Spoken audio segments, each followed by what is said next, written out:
ऋषि घृतसमद की कथा। प्राचीन इतिहास से पता चलता है कि महाराज पृथु पहले व्यक्ति थे जिन्होंने इस पृथ्वी को रहने योग्य बनाया।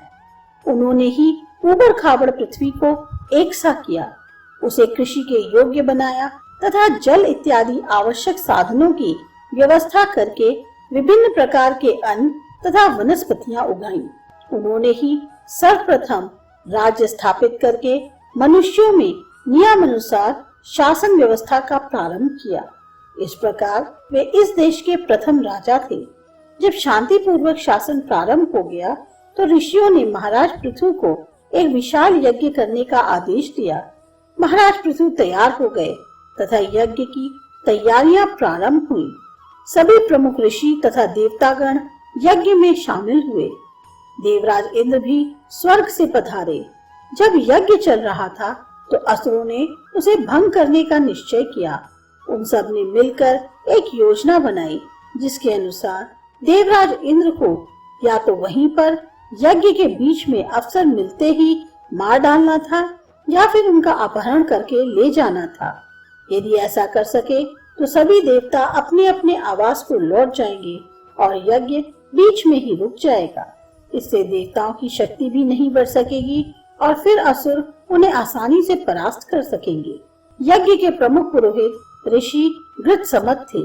यज्ञ शांति पूर्वक चल रहा था। सभी देवगण यज्ञ में आहुतियां डाल रहे थे कि ऋषि घृतसमद को वातावरण में कुछ अशांति सी अनुभव हुई।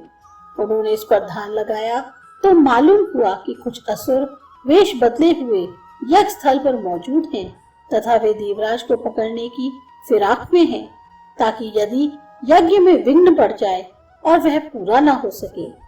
ऋषि घृतसमद उस यज्ञ के कर्ता-धर्ता थे। यज्ञ की रक्षा करना तथा उसको शांति पूर्वक व्यवस्थित ढंग से समाप्त किया जाना उनका कर्तव्य था। उन्होंने देवराज से कहा कि वे अभी थोड़ी देर में आ रहे हैं। इतने समय तक उनका शिष्य यज्ञ की कार्यवाही को यथावत कराता रहेगा। देवराज ने स्वीकृति में सिर हिलाया। ऋषि ने अपने शिष्य को पास बुलाकर कुछ समझाया और आप उठकर खड़े हो गए। जैसे ही वे यज्ञ स्थल से बाहर निकले, उनका रूप बिल्कुल इंद्र के समान हो गया। उन्होंने एक बार अपनी शक्ल असुरों की ओर की और फिर तेज कदमों से चलने लगे। असुर बड़े प्रसन्न हुए और वे भी उनके पीछे चल दिए। काफी दूर तक तथा काफी समय से वे असुरों को छकाते रहे और उनके हाथ नहीं आए। कभी जंगल में वो गायब हो जाते और कभी दिखाई देने लगते। असुर भी उनका बराबर पीछा करते रहे। जब काफी देर हो गई और ऋषि ने समझा कि बस यज्ञ पूरा होने ही वाला होगा, वे धीरे धीरे चलने लगे। असुर भी उनके समीप पहुंच गए और उन्होंने देवराज इंद्र समझकर उन्हें आवाज दी। ऋषि रुक गए और जैसे ही मुड़े उनका रूप एकदम बदल गया। वो तो एक सन्यासी थे। असुर ने पूछा, आप कौन हैं और इंद्र कहाँ गए? ऋषि बोले, भाई यह तो मैं हूँ, एक जंगल में रहने वाला साधु। यहाँ इंद्र कहाँ? वे तो मेरे महाराज पृथ्वी के यज्ञ में भाग ले रहे हैं। यहाँ पृथ्वी पर जो कुछ भी पुण्य के काम हो रहे हैं वे सब उन्हीं की कृपा से हो रहे हैं। वे बड़े पराक्रमी और प्रतापी हैं। यदि तुम उनसे मिलना चाहते हो तो आओ चलो, मैं तुम्हें उनसे मिलवा देता हूँ। क्या तुम्हें उनसे कुछ काम है? वे असुरों के साथ वापस चल दिए। रास्ते में उन्होंने देवराज इंद्र की वीरता, साहस और पराक्रम की अनेक घटनाएं सुनी और इतनी प्रशंसा की कि असुरों का हृदय धीरे धीरे बैठता चला गया। उनका मनोबल बिल्कुल टूट गया। शरीर से तो दौड़ भाग करते करते वे थक ही चुके थे। जब वे यज्ञ स्थल पर पहुंचे तो यज्ञ समाप्त होने को था। देवराज इंद्र ने ऋषि घृतसमद को देखा और बोले, आप कहाँ चले गए थे? यज्ञ तो समाप्त होने को है। ऋषि ने उन्हें यज्ञ भूमि से बाहर बुलाया और बोले, ये असुर लोग आपसे मिलना चाहते हैं, इसलिए इन्हीं के पास गया था। इंद्र फौरन ऋषि का इशारा समझ गए। उन्होंने अपना वज्र उठाया और असुरों पर प्रहार किया।